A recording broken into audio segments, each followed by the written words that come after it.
Hi, I'm Dirk van der Linden, or at Dirk V. D. Linden on Twitter, and I'll be sharing with you some of the insights from our study, Pets Without PETS, on pet owners' underestimation of privacy concerns in pet wearables. Now, some of you might ask right away, why did we do this study? Why the interest in companion animals or pets and the technology some people make them wear? Well, first of all, the market size for pet wearables has grown significantly over the last years, and it keeps on growing. We care about this technology because it aims to provide companion animals with a digital voice, which allows their untrained owners, that is, you, to better understand their needs, and in doing so, promotes interspecies understanding, health, and eventually solidarity. Second of all, like a lot of other new or innovative tech that explodes onto the scene and becomes increasingly popular, privacy is not something that its designers or users seem to have spent a lot of time thinking about. With our Tech for Animals research lab, we have investigated the potential privacy risks that these devices pose, how pet owners react when you make them think about, say, a data breach of their dog's data, and whether what they think differs depending on the kind of pet that they have. What we found here might not surprise the privacy researchers among you who have done such empirical work. There is a lot of different wearables, location, activity, health trackers, and all of them have a myriad of sensors that capture a lot of data of the pet and any bystanders close to it. But their accompanying apps capture far more data of their human owners than the pet themselves. Pet owners, on the other hand, underestimate privacy concerns and seem to be focused on safety more, both in terms of burglary and pet theft, dog napping in particular being a big issue in the UK with increasing calls for stronger legislation that criminalizes pet theft as something more than just stealing property.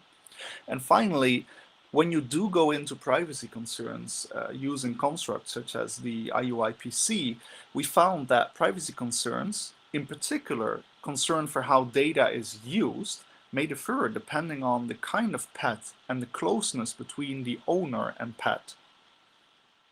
So that leads us to the next logical step, understanding better why pet owners seem to underestimate privacy concerns, conducting a comparative study in which we contrast the concerns expressed in a large corpus of reviews for pet wearables to a matched corpus of reviews for human wearables, and through a qualitative analysis, understand the explanations that underlie the why of the pet wearable privacy concerns and their extent. So first, some brief detail on what we did in the study to come to our insights. We constructed a balanced set of pet wearable reviews, spanning pure activity trackers, pure location trackers, and combined activity location trackers. We then built a matching set of human wearable reviews of similar types, also matching other factors like how well known their producers were, their cost, and so on. We then crawled English language Amazon websites for reviews of these devices, resulting in about 20,000 human wearable reviews and about 8,000 pet wearable reviews. Next, we built a classifier using data from prior work by Motti in 2015, which coded privacy concerns in reviews, as input to train the classifier. Long story short, we ended up with about 1,300 reviews for human wearables and 960 reviews for pet wearables, all which potentially expressed a privacy concern.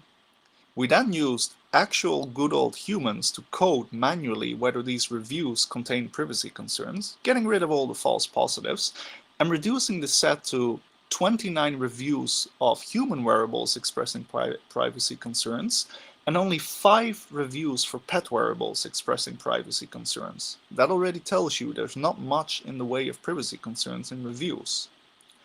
To understand the real thing, why those numbers are so low, and what explanations underlie the low number, we then performed an in-depth thematic analysis on the 962 initially selected pet wearable reviews, identifying themes that explain how consumers' reasoning explained the little extent of privacy concerns. Now, Some of you might be concerned that by looking at validated reviews of people who had purchased these devices, we wouldn't find any privacy concerns because there would be survivor bias. People who held concerns wouldn't buy them and thus wouldn't write reviews.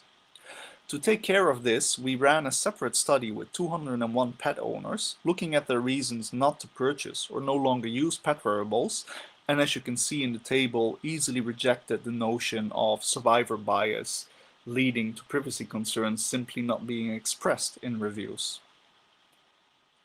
Now then, let's look at what we actually found. From the previous slides, it will already be clear that pet wearable privacy concerns are underexpressed compared to human wearable privacy concerns. And from the limited number of concerns expressed at all, it's difficult to clearly pinpoint what kind of privacy concerns people have. But we have perhaps more important understandings why the extent of privacy concerns is so low. Let's look at the themes that we identified in our thematic analysis, mapped into three overarching themes: privacy concerns being trumped by other factors, bystander privacy concerns being trumped by other factors, and pet wearables being worn by humans. Across those themes, you will see there is a number of specific themes we identified which explain why privacy concerns might be trumped and why there might be so little privacy concerns expressed. Let's look at some of them in more detail. There are several good reasons why consumers may not appreciate privacy concerns of pet wearables or knowingly take them for granted because of other factors simply trumping privacy concerns. In particular, the functionality of these devices brings benefits which outweigh other concerns: better health for your pet and yourself, a closer relationship, and critically, emotional attachment is a major factor in trumping privacy concerns. The bond we have with our pets and the pets that we care for is incredibly strong, as those who have given care to, say, a dog or a cat, or might have even lost such a loved pet, can account for. To that end, many consumers use these devices to preempt negative emotions from arising again, like the feeling of despair of losing a pet or not having caught an indicator of ill health soon enough. Nothing can realistically trump that, not even a consumer's data being sold out and used against them. There are several good reasons why consumers may not appreciate privacy concerns of pet wearables or knowingly take them for granted because of other factors simply trumping privacy concerns. In particular, the functionality of these devices brings benefits which outweigh other concerns: better health for your pet and yourself, a closer relationship, and critically, emotional attachment is a major factor in trumping privacy concerns. The bond we have with our pets and the pets that we care for is incredibly strong, as those who have given care to, say, a dog or a cat, or might have even lost such a loved pet, can account for. To that end, many consumers use these devices to preempt negative emotions from arising again, like the feeling of despair of losing a pet or not having caught an indicator of ill health soon enough. Nothing can realistically trump that, not even a consumer's data being sold out and used against them. But also, we identified multiple reviews where consumers had privacy on the tip of their tongue, so to say, but did not make the jump. And we think it's quite reasonable that consumers cannot be expected to make the jump towards identifying privacy concerns of pet wearables.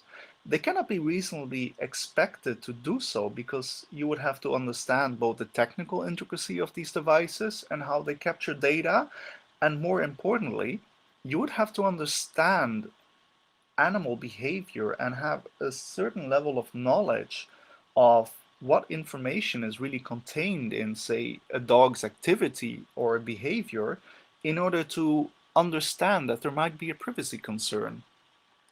Finally, another critical thing we identified is that pet wearables are increasingly being worn by humans.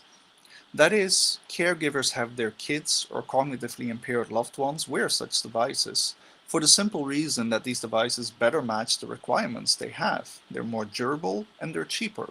If your kids are outside playing in the forest, a device made to track the location of a cat, which withstands rain, rough handling, far better fits your requirements. And it's often quite cheaper. But that leads to a lot of issues. The device still expects to be capturing data of an animal, with all of the lack of data protection that entails.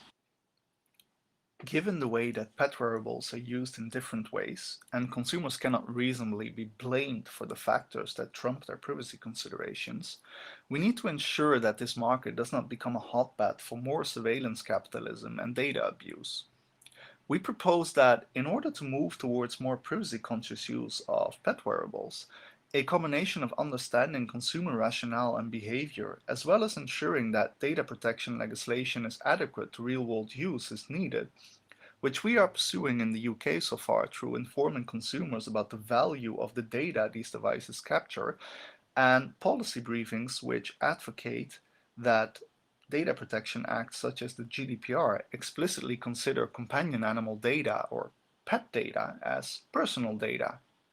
Moreover, another aspect that needs to be dealt with is that the rationale consumers have for purchasing these devices is not abused by, say, marketing that targets the guilt of pet owners for trying to give the best care they have, for not wanting to lose their pets.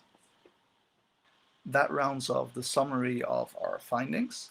Thank you for watching, and be sure to get in touch with me and the Tech for Animals Lab if you're interested in research, want to know more, or would like to collaborate with us.